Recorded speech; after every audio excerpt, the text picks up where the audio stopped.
me today for today's webinar on execution. My name is Dan Breene, an executive coach with Building Champions, where I bring 40 years of business experience and some very expensive scar tissue earned with businesses ranging from startups to Fortune 50 companies to benefit my clients.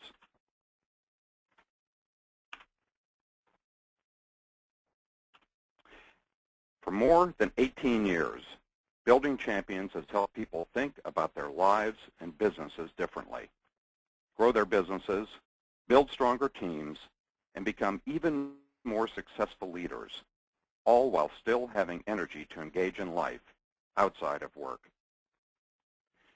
Using the Core 4 as our foundation, we help our clients develop plans that focus on both their businesses and their lives, knowing that true success comes when both are being intentionally developed. Today, we're going to talk about execution. Our discussion is based on the work of Larry Bossidy and Ram Charan in their 2002 book, Execution, the Discipline of Getting Things Done. I was fortunate to have worked at GE Capital when Larry Bossidy was Chief Operating Officer, and later when Larry became Vice Chairman of GE Company, and heard him talk about many of the principles he sets forth in the book, and saw firsthand how Larry's execution leadership drove performance throughout the companies. So, what exactly is execution? To understand execution, you have to keep three key points in mind. First, execution is a discipline and integral to strategy. Second, execution is the major job of the business leader. Finally, execution must be a core element of an organization's culture. So let's address these in order. Execution is a discipline. People think execution is the tactical side of the business, and that's the first big mistake. Tactics are central to execution, but execution is not tactics. Execution is fundamental to strategy and has to shape it. No worthwhile strategy can be planned without taking into account the organization's ability to execute it. Execution is a systematic process of rigorously discussing hows and whys, questioning, tenaciously following through, and ensuring accountability. It includes making assumptions about the business environment, assessing the organization's capabilities, linking strategy to operations and the people who are going to implement the strategy, synchronizing those people and their various disciplines, and then linking rewards to outcomes. In its most fundamental sense, execution is a systematic way of exposing reality and working on it. An organization can execute only if the leader's heart and soul are immersed in the company. Leading is more than thinking big or schmoozing with investors. The leader has to be engaged personally and deeply in the business. Execution requires a comprehensive understanding of a business, its people, and its environment. The leader is the only person in a position to achieve that understanding, and only the leader can make execution happen through his or her deep personal involvement in the substance and even the details of execution. The leader must be in charge of getting things done by running three core processes. First, picking other leaders. Second, setting the strategic direction. Third, conducting operations. These actions are the substance of execution, and leaders cannot delegate them. So what does a leader do? There are 7 essential behaviors in execution. First, know your people and your business. Leaders have to live their businesses, In companies that don't execute, the leaders are usually out of touch with day-to-day realities. They get lots of information delivered to them, but it's filtered, presented by direct reports with their own perceptions, limitations, and agendas, or gathered by staff people with their own perspectives. Leaders are not where action is. They don't know their organizations well, and their people don't really know them. The personal connection is critical when a leader starts something new. The business world is full of failed initiatives. Good, important ideas get launched with much fanfare, but 6 months later, they're abandoned as unworkable. Why? Most managers feel that the last thing they need is one more time-consuming project of uncertain merit and outcome. The result? The company wastes time, money, and energy, and the leader loses credibility. Now, making a personal connection has nothing to do with style. You don't have to be charismatic or a salesperson. It doesn't matter what your personality is, but you need to show up with an open mind and a positive demeanor. Be informal and have a sense of humor. A business review should be in the form of a Socratic dialogue, not an interrogation.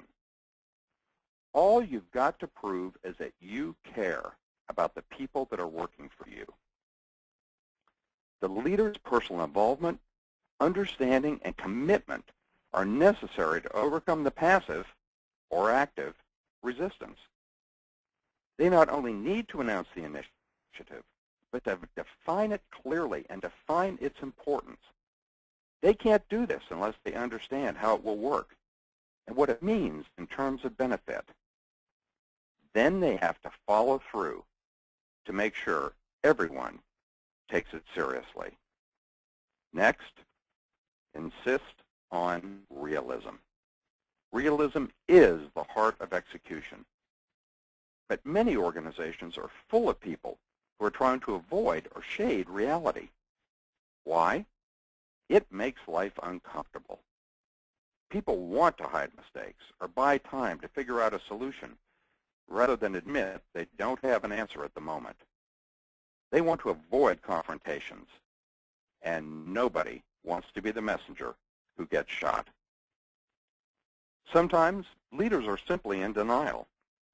They may see their strengths really well, but either can't identify their weaknesses or don't know what to do about them.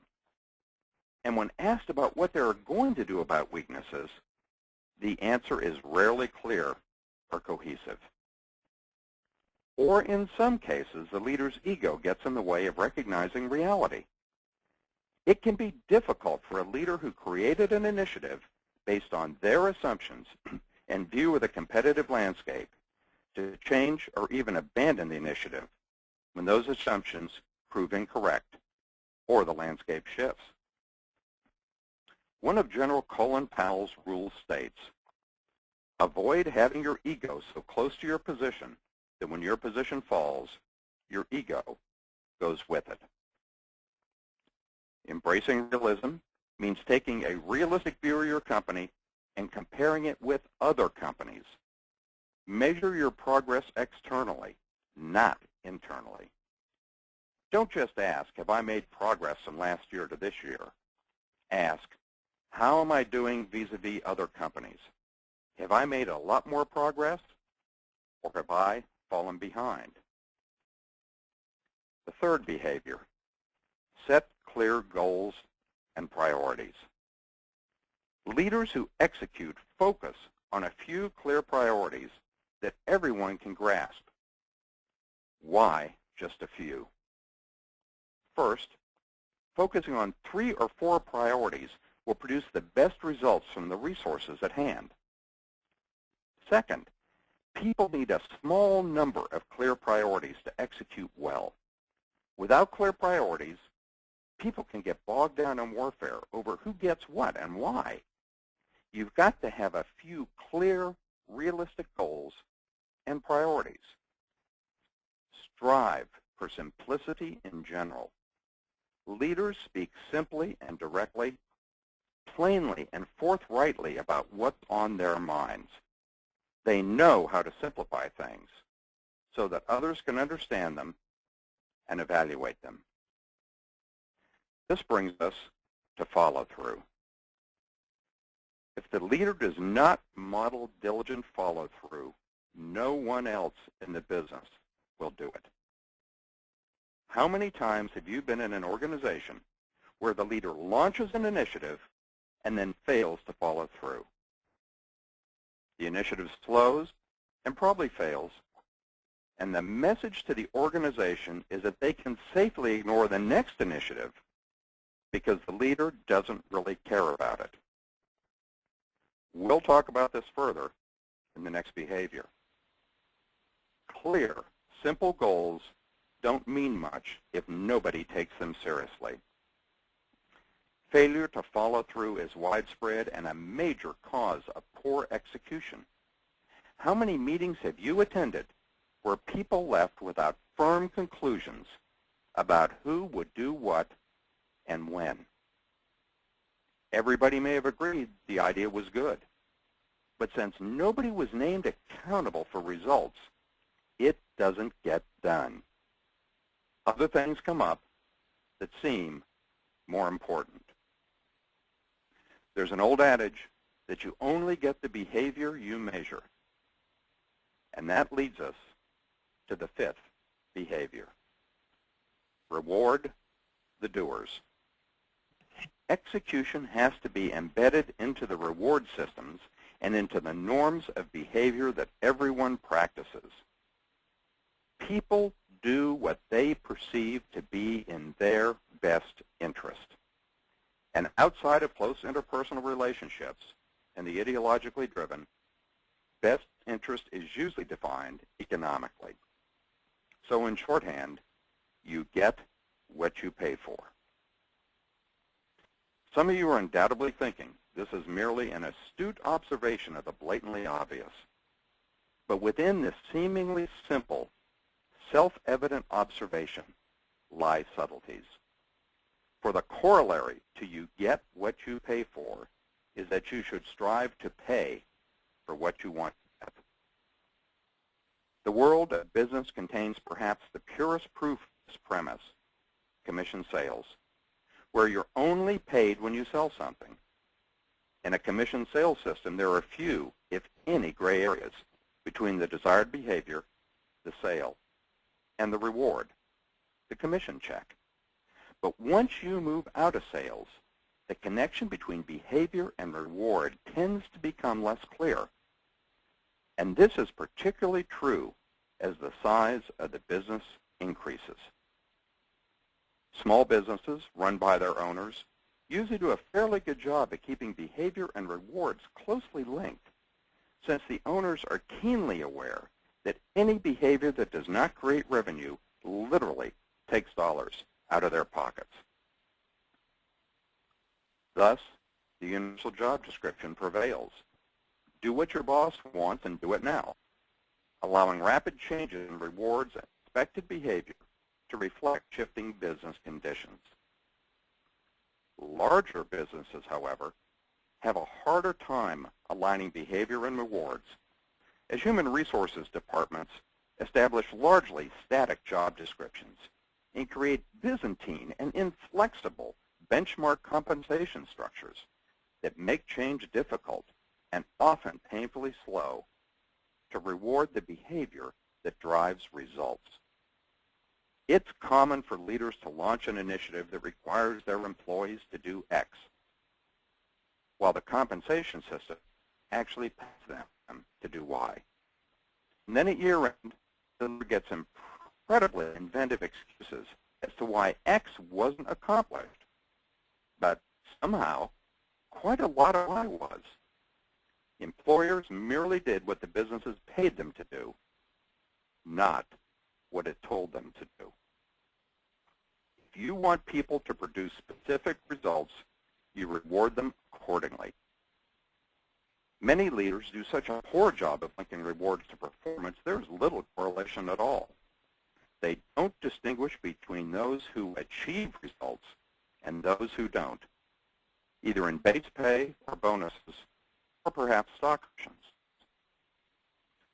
Leaders that don't execute, don't measure, don't reward, and don't promote the people who know how to get things done. Make it clear to everybody that rewards and respect are based on performance. Now to the sixth behavior. Expand people's capabilities through coaching. As a leader, you've acquired a lot of knowledge and experience, even wisdom. And your job is passing it on to expand the capabilities of everyone else. Coaching is the single most important part of expanding others' capabilities. Coaching is like the saying, give a man a fish and you'll feed him for a day. Teach a man how to fish and you'll feed him for a lifetime. It's the difference between giving orders and teaching people how to get things done. The most effective way to coach is to observe a person in action and then provide specific, useful feedback. Point out examples of behavior and performance that are good or that need to be changed. Asking incisive questions forces people to think, to discover, to search. Whatever your style, whether gentle or blunt, ask the questions that bring out the realities and give people the help they need to correct problems. Coaching from an external coach can transform leaders and employees in fundamental ways by creating the accountability that changes behaviors. Down deep, most of us know what we should do, but without accountability, we often get distracted and we don't do it.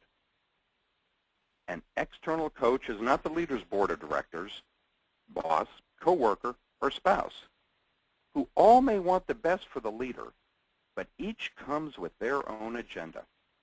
The coach can provide accountability for the leader that is confidential and safe, allowing the leader to grow and modify their behavior without the risks that may be inherent within the organization or their family.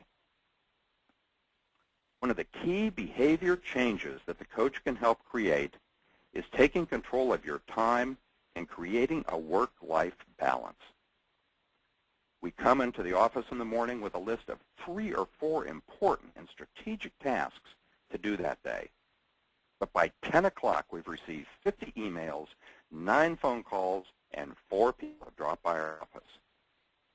And we find ourselves figuratively at the carnival playing whack-a-mole, reacting to events rather than directing them. At the end of the day, we leave exhausted and realize we didn't accomplish any of our key tasks. The next day, we arrive with fresh resolve, and by 10 o'clock, are again playing whack-a-mole. Techniques like time blocking can help the leader learn to say no to the good, those interruptions that seem on the surface to be important, to make room for the great, the tasks and initiatives that truly drive performance. Our last behavior, and one of the most important, is know yourself. Leadership requires strength of character. Without emotional fortitude, you can't be honest with yourself, deal honestly with realities, or give people forthright assessments. You can't tolerate the diversity of viewpoints and backgrounds that you need to avoid becoming ingrown. It takes emotional fortitude to be open to whatever information you need, whether it's what you like to hear or not. Emotional fortitude gives you the courage to deal with conflict and opposing points of view, and the confidence to encourage and accept challenges in group settings. It enables you to accept and deal with your own weaknesses, be firm with people who aren't performing, and to handle ambiguity. Emotional fortitude comes from self-discovery and self-mastery. Good leaders build on their strengths. They help team members deliver results while expanding their own capabilities. Bossidy and Sharon pinpointed 4 core qualities that make up emotional fortitude. The first is authenticity. Authenticity simply means you're real, not a fake.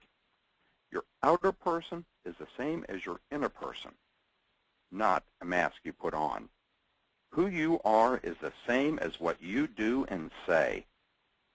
If you are not authentic, your organization will eventually find out, and you will lose the trust of your organization and your effectiveness as a leader. The second is self-awareness. When you know yourself, you are comfortable with your strengths and not crippled by your shortcomings. You learn from mistakes and successes and keep growing. Third is self-mastery. When you know yourself, you can master yourself. You can keep your ego in check, take responsibility for your behavior, adapt to change, embrace new ideas, and adhere to your standards of integrity and honesty. Last is humility. The more you can contain your ego, the more realistic you are about your problems. You learn how to listen and admit that you don't know all the answers. You exhibit the attitude that you can learn from anyone at any time. So how do you develop these qualities in yourself? The ultimate learning comes from paying attention to experience. As people reflect on their experiences, or as they get coached, blockages crumble and emotional strengths develop. Larry and Ram put all this together in a letter to a new leader. It goes like this. Dear Jane, congratulations on your promotion. We couldn't be happier for you. We know you're excited about exercising your leadership at a higher level, and we'd like to share with you some information we think will help you with your new challenge. Start by considering what skills this job requires and how they compare with the ones you have. We're sure you've got the self-confidence to make this kind of candid self-assessment. If you're short on experience in one area, most leaders are at some point in their careers, as you know, be sure you've got someone who's strong in it. Overall, you'll want to put together a team balanced with the different types of talent you need to improve your chances of success. How well do you know your organization? Make sure you get down where the action is. Talking with people at all levels, asking them questions and listening to the answers. You'll learn much of value about the realities of the business, and you'll establish the personal connection that is the hallmark of a great leader. Get a good handle early on about the beliefs and behaviors of the people under your direction. Your own behaviors have a great deal to do with your success so far, Jane. You've insisted on boundaryless thinking. You're open to opinions that differ from yours, and you've practiced and led the honest, inclusive dialogues that bring reality into the open. You have also placed a high premium on getting things done, winning, and attracting the very best and most diverse talent. Are you among like-minded people in your new job? Does this business have an execution culture, one where people get things done because performance is recognized and rewarded? Do people embrace reality and engage in constructive debates? Or is the place full of political gamesmanship, butt-covering, and denial? If so, start creating the social software you'll need to change the culture. It's how you get the whole organization to follow your lead, and it will be crucial to maintaining your record of high achievement. Nothing is more important to achieving results than your personal leadership of the 3 core processes. These are the guts of the business. They're your levers for changing or reinforcing the culture. The biggest single difference between businesses that execute and those who don't is the rigor and intensity with which the leader prosecutes these processes. You'll be pulled in every direction as people want you to meet community leaders and suppliers and put you on display in every conceivable venue. But running the processes must be at the top of your priority list. We know you believe that people are your organization's most important asset.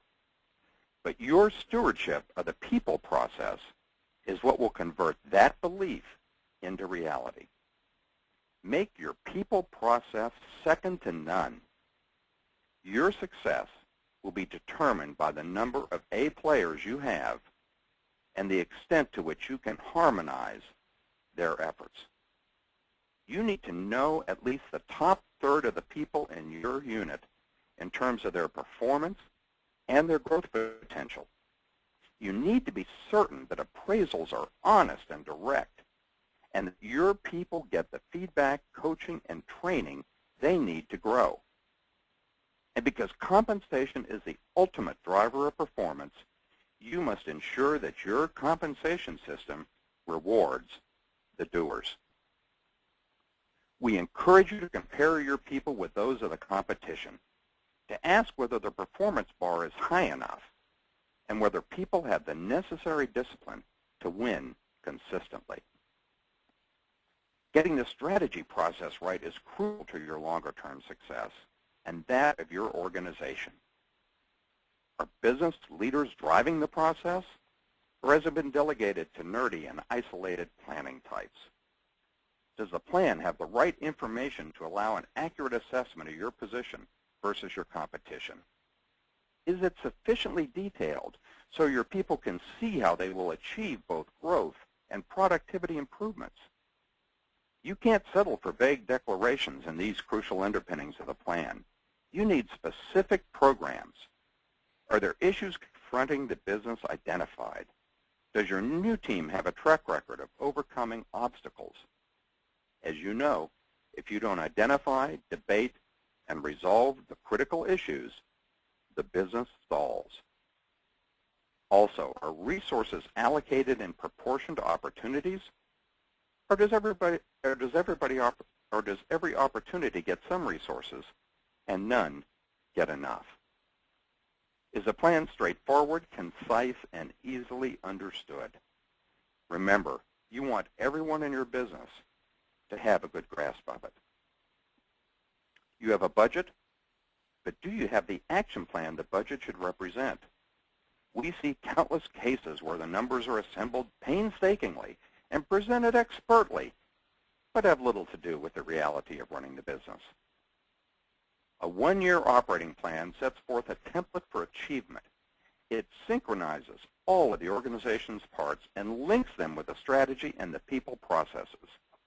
It nails down your team's commitments by tying performance explicitly to incentives so that leaders exercise all the discipline and imagination they can muster to deal with the ever-present unanticipated events.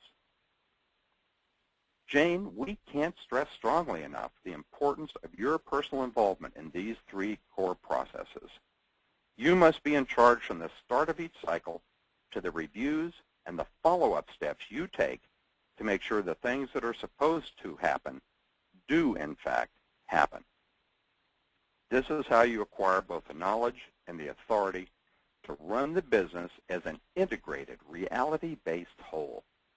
It is how you ultimately assure that all 3 processes are linked. What else do you need to do to stay on top? The list can get endless, but 3 items stand out. First, make sure you and your people really understand your customers, their needs, their buying behaviors, and the changes in their behaviors. Know what they would prefer, why they would prefer your products to others. Understanding customers is the base of business success. Second, Always look for ways to improve your results by introducing initiatives that will help you do things better. They not only can be productive, they can also bind your people together in a common cause. Third, maintain and sharpen your intellectual honesty so that you're always realistic. See things as they are, not the way you want them to be. It will be hard at times to know how you're doing. We hope the organization gives you the feedback and coaching you'll be giving your own direct reports. But even when that's the case, we found that a leader needs a confidant, someone outside the business to help her keep her head straight. The person should be someone wise, an individual who will be candid with you and help you to keep asking yourself whether you're growing, learning, and making the tough choices. And take care of yourself. The new job can be stressful, and you need to lead a balanced life. Don't let yourself get too low or too high. Consistent behavior is a sign of a contained ego and inspires confidence in you from those around you. Above all, Jane, remember that you've earned your leadership by your commitment to the work you've done. Keep that intensity of involvement and deepen it. Some people grow in their jobs, and others just swell. The ones who grow are passionate about their businesses. They're never too busy being big honchos to pay attention to the important details and stay close to their people. They're never too high and mighty to listen and to learn, to be as curious and inquisitive and open to new ideas as they were on the first days of their careers.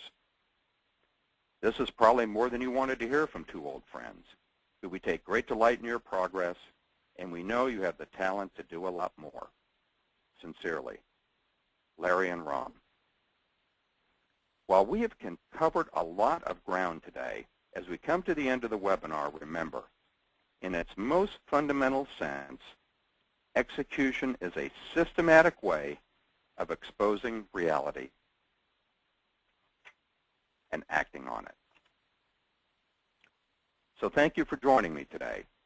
Please mark your calendars for our next webinar on November 17th, where our CEO, Daniel Harkavy, will talk about the 5 perspectives of a leader.